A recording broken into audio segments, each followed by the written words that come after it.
Welcome class.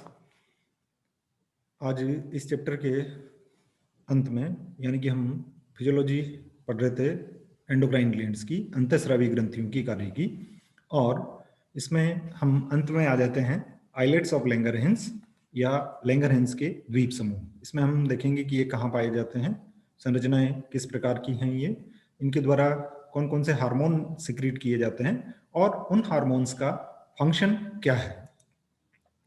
तो ये जो ग्रंथि है हमारी, ये हो गया आपका पेंक्रियाज के बारे में हम यहाँ पर बात करेंगे कि पेंक्रियाज जो है वो एक संयुक्त ग्रंथि होती है।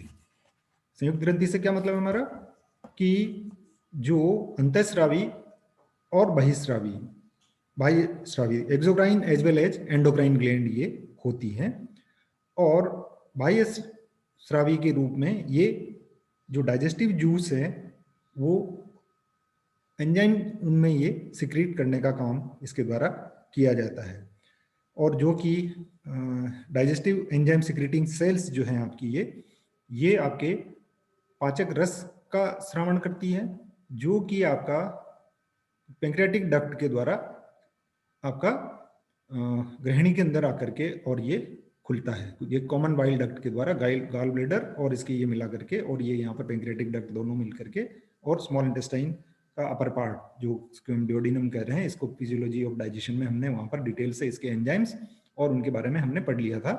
यहाँ पर हम इसके अंतःस्रावी कार्यों के बारे में अध्ययन करेंगे। तो ये आइलेट्स ऑफ लैंगरहैंस है और ये हार्मोन सिक्रीटिंग आइलेट सेल्स है। तो इसमें जो अंतःस्रावी समूह है कोशिकाओं का, इनको हम लैंगरहैंस द्वीप समूह जो है वो कहते हैं, और ये अपने टारगेट ऑर्गन तक अपने सिक्रीशन को ब्लड कैपिलरीज के थ्रू पहुंचाती है। ये क्रॉस सेक्शन है, तो इसमें आपको ये ब्लड कैपिलरीज जो है वो दिखाई दे रही हैं, ठीक है। तो ये ग्रंथि दो हार्मोन, इंपॉर्टेंट हार्मोन सिक्रीट करती है यहाँ पर। एक को हम कहते हैं इंसुलिन और दूसरा कहलाता है आपका ग्लूकेगोन, जो कि ब्लड में ग्लूकोज की मात्रा को नियंत्रित करने का काम करते हैं। इनकी खोज जो है वो लैंगरहैंस के द्वारा की गई थी, इसलिए इनको लैंगरहैंस द्वीप समूह के नाम से भी जाना जाता है। तो यहाँ पर ये पेंक्रियास का होल स्ट्रक्चर, और यहाँ पर हम देखें इसको तो एक्सोक्राइन और एंडोक्राइन दोनों ही प्रकार की सेल्स जो हैं वो यहाँ पर दिख रही हैं। ये वो डक्ट है जो कि आपका डाइजेस्टिव एंजाइम इसके थ्रू आहार नाल तक पहुंचाए जाते हैं, और ये वो सेल्स हैं जो कि हार्मोन का सिक्रीशन करती हैं और जो कि ब्लड के द्वारा अपने टारगेट ऑर्गन तक पहुंचाए जाते हैं। तो पेंक्रियाज जो है वो एक ट्रायंगुलर ग्लैंड होती है, जो कि एक्सोक्राइन और एंडोक्राइन दोनों तरह की कोशिकाएं उसके अंदर पाई जाती हैं, और जो कि हमारे स्टोमक के पीछे की ओर ये होता है। जो एसिनर सेल्स हैं वो आपका एंजाइम रिच जूस जो है वो बनाती है, जो कि डाइजेशन के काम में आता है। तो इसको हम कहेंगे कि ये बहिस्राव फंक्शन हो गया इसका, जिसके बारे में अभी मैंने आपको बताया था। और जो द्वीप समूह है इसके अंदर आइलेट्स ऑफ लैंगरहैंस, ये हार्मोन बनाते हैं जो कि आपका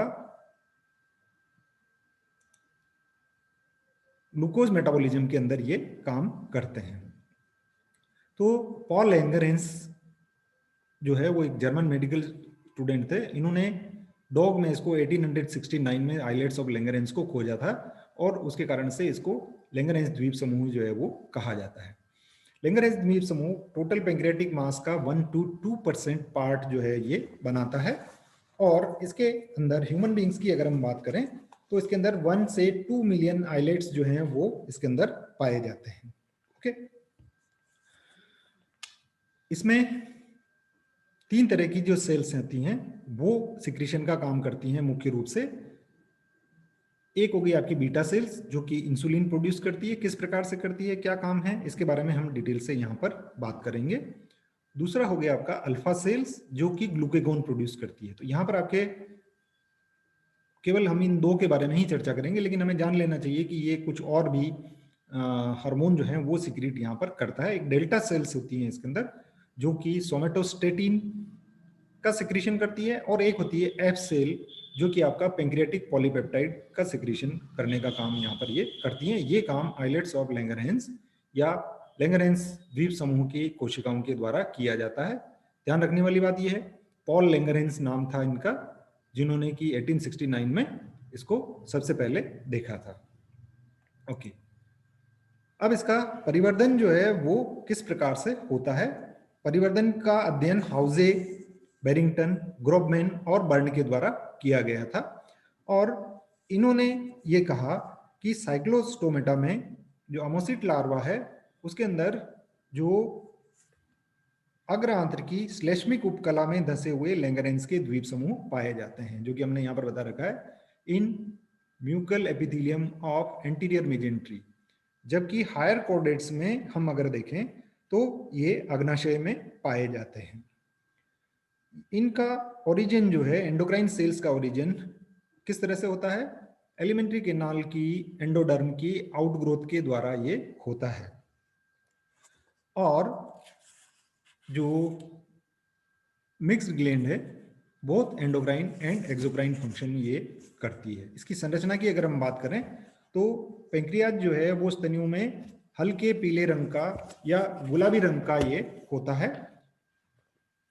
जो कि 12 to 15 सेंटीमीटर लॉन्ग ऑर्गन है, और हेड, बॉडी और टेल इसके अंदर पाए जाते हैं। ये स्टोमक के थोड़ा सा पीछे की ओर होता है, इसका हेड होता है इन द कर्व ऑफ डियोडिनम, जो कि गृहिणी का जो यू शेप कर्व बनता है वहां पर इसका हेड जो है वो पाया जाता है, और बॉडी और टेल जो है वो लेटरली एक्सटेंडेड इसके अंदर होती हैं, और इसकी टेल जो है वो पीछे की ओर आकर के और स्प्लिन को टच कर सकती है। ठीक है, तो एक मिक्स्ड ग्लैंड है, बता चुका हूं मैं आपको यहाँ पर। एक्सोक्राइन और एंडोक्राइन दोनों ही फंक्शन करते हैं। H exocrine gland pancreas secret digestive enzyme into pancreatic duct, जो मैंने अभी आपको डायग्राम में वहां पर बताया था, और एच एंडोक्राइन डक्ट ये ब्लड के अंदर हार्मोन के सिक्रीशन का काम करती है। इसकी टोटल बॉडी वेट की बात करें अगर हम, तो उसका केवल 1% जो है वो एंडोक्राइन ग्लैंड्स के रूप में काम करता है, और इसको आइलेट्स ऑफ लैंगरहेंस कहा जाता है। एडल्ट का जो पेंक्रियाज है उसके अंदर आपका इतने पेंक्रियाज जो हैं होते हैं, 2 lakh to 20 lakh islets of Langerhans उसके अंदर पाए जाते हैं, और ये ग्रुप ऑफ सेल्स जो हैं वो होते हैं। इसका एंडोक्राइन फंक्शन की अगर हम बात करें तो ये ग्रुप ऑफ सेल है जिसके अंदर की लगभग 75% आपका अल्फा सेल्स जो हैं वो पाई जाती हैं, जो कि आपका ग्लूकेगोन प्रोड्यूस करने का काम करती है, और ये ब्लड ग्लूकोज के रेगुलेशन में काम करता है, और लो ब्लड ग्लूकोज लेवल का जब हो जाता है तो वो इसको स्टिमुलेट करता है अल्फा सेल को, जो कि ग्लूकेगोन का सिक्रीशन करती है। दूसरी हो गई आपकी बीटा सेल्स, जो कि total number of cells islets of Langerhans की जो होती हैं उसका लगभग ये 20% जो है वो होती है। ठीक है, और ये इंसुलिन प्रोड्यूस करने का काम करती है, और ब्लड ग्लूकोज का लेवल जब बढ़ जाता है तो बीटा सेल इंड्यूस होती हैं, और ये इंसुलिन हार्मोन का सिक्रीशन करती हैं। तीसरा सेल हो गया आपका डेल्टा सेल्स। ये एक पॉलीपेप्टाइड हार्मोन का सिक्रीशन करती हैं, जिसको कि हम सोमेटोस्टेटिन कहते हैं, और पैंक्रियाटिक सोमेटोस्टेटिन ये ग्लूकेगोन और इंसुलिन इन दोनों के सिक्रीशन को रोकता है। सोमेटोस्टेटिन हम पहले पढ़ चुके हैं कि ये हाइपोथैलेमस के द्वारा ग्रोथ हार्मोन इनहिबिटरी हार्मोन के रूप में सिक्रीट किया जाता है, और स्टोमक और इंटेस्टाइन के द्वारा भी इसकी कुछ मात्रा जो है वो सिक्रीट की जाती है। एक जो मैंने कहा था कि आपको वहाँ आपके बुक में नहीं दे रखा है इसके बारे में, एफ सेल, पीपी सेल इनको कहते हैं, जो कि एक पेंक्रियाटिक पॉलीपेप्टाइड का सिक्रीशन यहाँ पर ये करती है। ये इसका एक डायग्रामेटिक रिप्रेजेंटेशन है, जिसमें आप देख सकते हैं यहाँ पर ये कि ये अल्फा सेल हैं जो कि यहाँ पर ब्लू कलर से डिनोट की हुई हैं, और beta cell light blue colour में है, ये लाइट ब्लू कलर में बीटा सेल्स हैं, और जो डेल्टा सेल हैं वो पर्पल कलर के अंदर थोड़ा सा आपको यहाँ पर ये नजर आ रही हैं, और इनके फंक्शन किस प्रकार के होते हैं ये चर्चा हमने यहाँ पर डिटेल में कर ली है।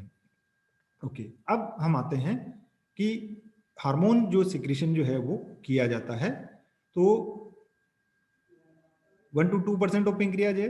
3 टाइप्स ऑफ सेल होती है जिनके बारे में हमने बता दिया अभी आपको यहाँ पर। Alpha cell producing glycogen glucagon 25% होती है टोटल सेल का ये, और बीटा सेल इंसुलिन प्रोड्यूस करती है। डी सेल जो है वो सोमेटोस्टेटिन प्रोड्यूस करती है, और एफ सेल जो है वो पेंक्रियाटिक पॉलीपेप्टाइड को काम करने का काम ये करती है। तो आइलेट्स ऑफ लैंगरहेंस या लैंगरहेंस द्वीप समूह जो हैं वो कार्बोहाइड्रेट के उपापचय में एक बहुत महत्वपूर्ण रोल प्ले करते हैं, जो कि प्लाज्मा में ग्लूकोज की कंसंट्रेशन को नियमन का एक बहुत इंपॉर्टेंट फंक्शन इनके द्वारा होता है। अब इसके में कौन कौन सी क्रियाएं जो हैं वो आती हैं। एक हो गया आपका ग्लाइकोलाइसिस, आप जानते हैं इसके बारे में कि ये ग्लूकोज को कन्वर्ट करने का काम इसके द्वारा होता है। पायरुवेट के अंदर ये बनता है और अगर एब्सेंस ऑफ ऑक्सीजन में होता है तो लैक्टेट जो है वो यहाँ पर बन जाता है। ये red blood cell, renal medulla और स्केलेटल मसल्स के अंदर ये क्रिया होती है। Glucogenesis, synthesis of glycogen from glucose, तो ग्लाइकोजन जो है वो लीवर के अंदर स्टोर करके और रख लिया जाता है। ग्लाइकोजिनोलाइसिस, ब्रेक डाउन हो जाता है, यानी ग्लूकोज जो है वो हमारे पास में कहाँ कहाँ से आ सकता है और उसका स्टोरेज किस प्रकार से होता है।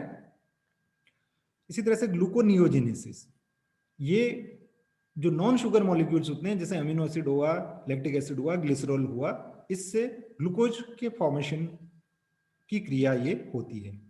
देन लिपोलाइसिस, जो स्टोर्ड फैट है हमारी बॉडी में ट्राइग्लिसराइड के फॉर्म में, उससे ग्लिसरॉल और फ्री फैटी एसिड्स का इससे निर्माण होता है। या इसका अपोजिट देखेंगे हम, लाइपोजेनेसिस, जिसके अंदर की ट्राइग्लिसराइड का सिंथेसिस जो है वो फैटी एसिड और ग्लिसरॉल से होता है। तो अब हम बात करते हैं इंसुलिन के बारे में कि इंसुलिन करता क्या है और इंसुलिन का रोल क्या है हमारे इसके अंदर। तो इंसुलिन जो है वो बीटा सेल्स के द्वारा सिक्रीट किया जाता है, ये बात हम यहाँ पर कर चुके हैं। और इसके अंदर दो पेप्टाइड चेन्स होती हैं जिनको हम अल्फा चेन और बीटा चेन के नाम से जानते हैं, और ये दो डाइसल्फाइड बॉन्ड्स के द्वारा एक दूसरे से जुड़ी हुई रहती है। और एक एडिशनल डाइसल्फाइड बॉन्ड जो है ए चेन के अंदर भी होता है। इसका डिटेल स्ट्रक्चर भी हम थोड़ी देर में देखेंगे। यहाँ पर ज़्यादातर ए चेन जो है उसके अंदर 21 अमीनो एसिड्स होते हैं और बीटा चेन के अंदर 30 अमीनो एसिड्स जो हैं वो पाए जाते हैं। तो इंसुलिन में जो अमीनो एसिड की सीक्वेंस है वो स्पीसीज के अनुसार वेरी करती है, यानी अलग अलग हो सकती है, लेकिन कुछ सेगमेंट जो हैं वो हाईली कंजर्व्ड होते हैं, यानी कि वो सभी में एक जैसे ही पाए जाते हैं।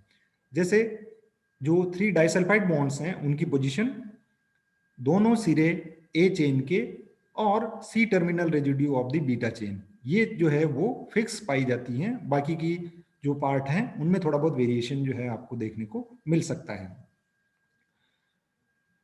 तो ये जो सिमिलरिटीज हैं उसकी वजह से इसका एक फिक्स 3 डायमेंशनल कॉन्फ़िगरेशन जो है वो ज़्यादातर स्पीसीज में एक जैसा पाया जाता है। और जो इंसुलिन किसी एक प्राणी का से लिया हुआ है वो बायोलॉजिकली एक्टिव हो जाता है, दूसरी स्पीसीज के अंदर भी वो वही फंक्शन जो है वो करने लग जाता है।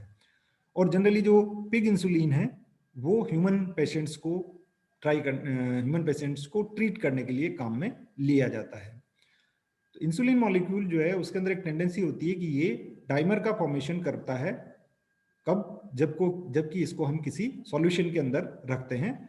हाइड्रोजन बॉन्डिंग के कारण से सी टर्मिनल जो बीटा चेन का जो सी टर्मिनल है उसके साथ में ये जुड़ जाता है और डाइमराइजेशन इसका यहाँ पर हो जाता है। इसके अलावा जो जिंक आयन है वो उनकी प्रेजेंस में जो इंसुलिन डाइमर हैं वो एसोसिएट होकर के हेक्सामर्स का फॉर्मेशन जो है वो कर देते हैं।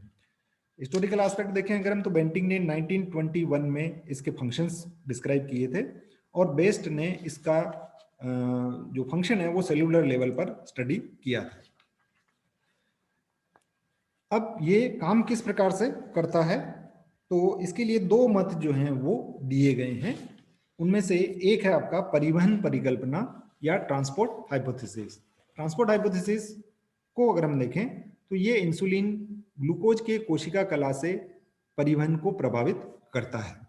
इस मत के अनुसार इंसुलिन जो है वो पोषक पदार्थों या खास करके ग्लूकोज को कोशिका झिल्ली से परिवहन को, यानी उसके आर पार होने की क्रिया को ये प्रभावित करता है।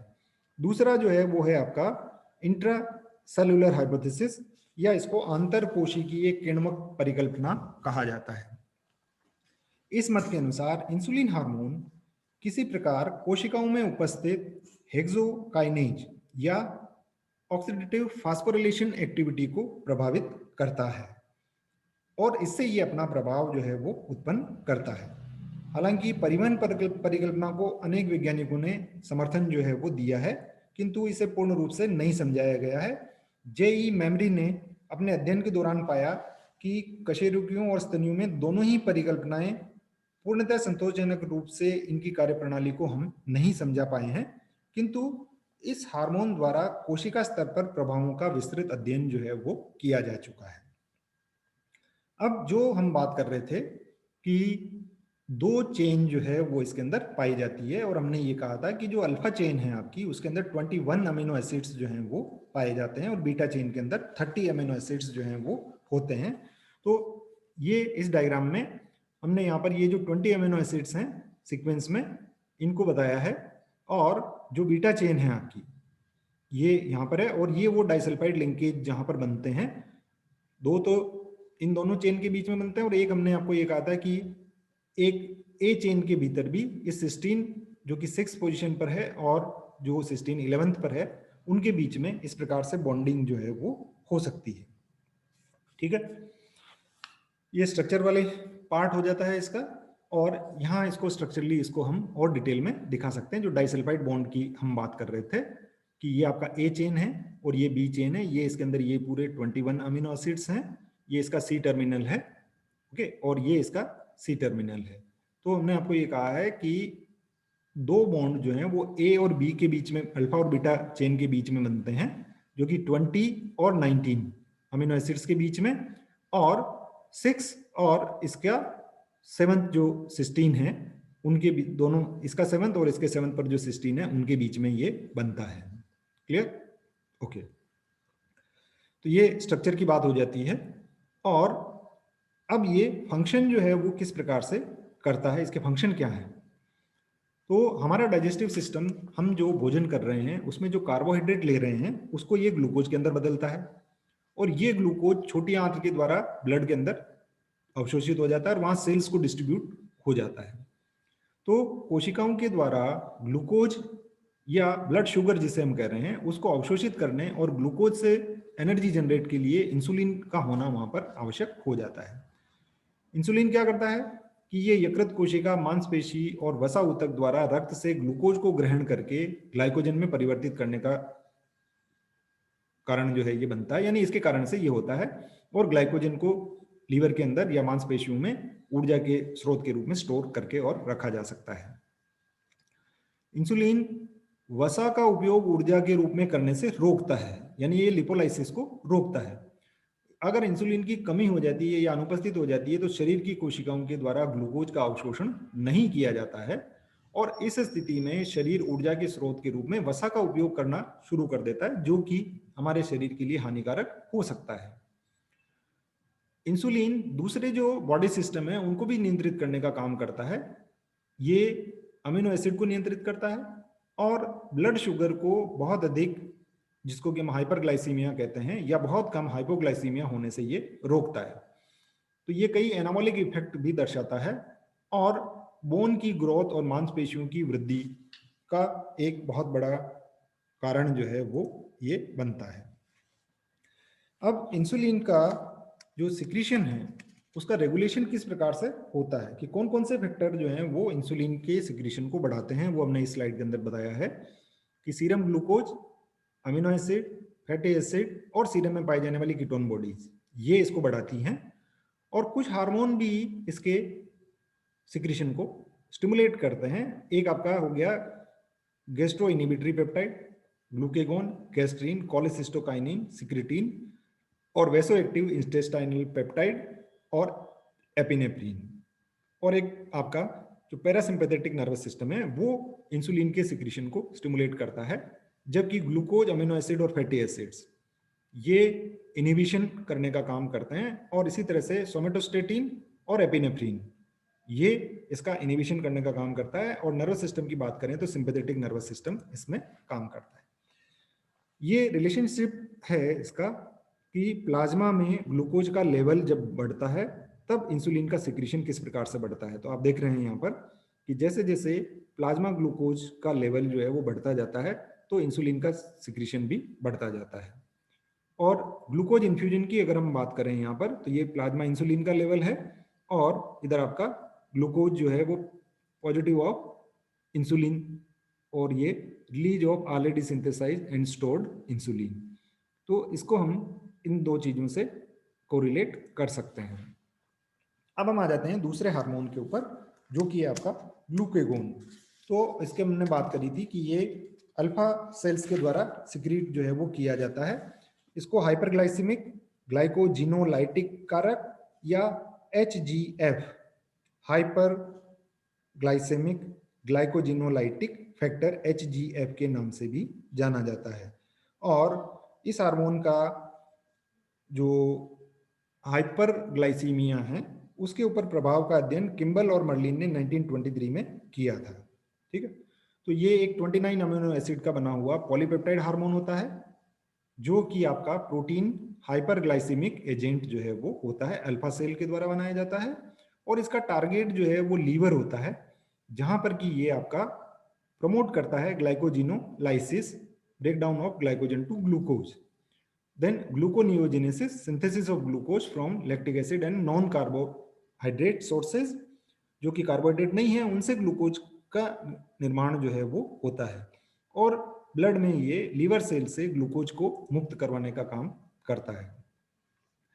तो किस प्रकार से ये सिक्रीशन किस प्रकार से होता है अल्फा सेल के द्वारा, कि अल्फा सेल के अंदर जो डीएनए उससे मैसेंजर आरएनए का बनेगा, और मैसेंजर आरएनए आप जानते हैं कि मैसेज लेकर के जाएगा, जिससे कि प्रोटीन का निर्माण जो है होता है, जिससे प्रोग्लूकेगोन का निर्माण होता है, जो कि बाद में प्रोग्लूकेगोन के अंदर कन्वर्ट होकर के ग्लूकेगोन के रूप में ब्लड के अंदर सिक्रीट कर दिया जाता है। ओके, अब इसका इफेक्ट क्या होगा कि ये ब्लड ग्लूकोज को स्टिमुलाई फॉर ग्लूकोज सिक्रीशन, कि ग्लूकेगोन के सिक्रीशन के लिए उद्दीपक कौन कौन से होते हैं, कि जब ब्लड का ग्लूकोज लेवल नीचे जा रहा हो, या सीरम में अमीनो एसिड आर्जिनिन और एलेनिन की मात्रा बढ़ रही हो, या सिंपैथेटिक नर्वस सिस्टम का के द्वारा स्टिमुलेशन हो रहा हो, या स्ट्रेस हो, या आप कोई एक्सरसाइज कर रहे हैं, तब आपका स्टिमुलेट ये होता है। और इसका इनिबिशन जो है वो सोमेटोस्टेटिन और इंसुलिन के द्वारा होता है। ओके, तो इंसुलिन और ग्लूकेगोन ये दोनों मिलकर के और मेटाबॉलिज्म के रेगुलेशन करने का काम जो है वो करते हैं। जब भोजन किया हुआ है, फेड स्टेट है आपकी, देखिए यहाँ पर ये, तो इंसुलिन डोमिनेट करता है, और इस समय पर इंसुलिन जो है वो ग्लूकोज का oxidation, glycogen synthesis, fat synthesis और प्रोटीन सिंथेसिस का काम करता है। लेकिन जब फास्टिंग स्टेज होती है, तब ग्लूकेगोन जो है वो डोमिनेट करने का काम करता है। ये ग्लूकेगोन, ये जो सी जिक्सा पर हमने बताया है कि ये भारी है, और ये काम क्या कर रहा है यहाँ पर, ग्लाइकोजिनोलाइसिस, ग्लूकोनियोजेनेसिस और कीटोजेनेसिस, ये क्या होते हैं, इनके बारे में हम डिटेल से बात कर चुके हैं। ठीक है, तो यहाँ पर आपका ये चैप्टर जो है वो पूरा हो जाता है। तो इसको आप पढ़िए, और उसके बारे में हम बाद में और डिटेल से चर्चा करेंगे अगर आपको कोई प्रॉब्लम आती है तो। Thank you.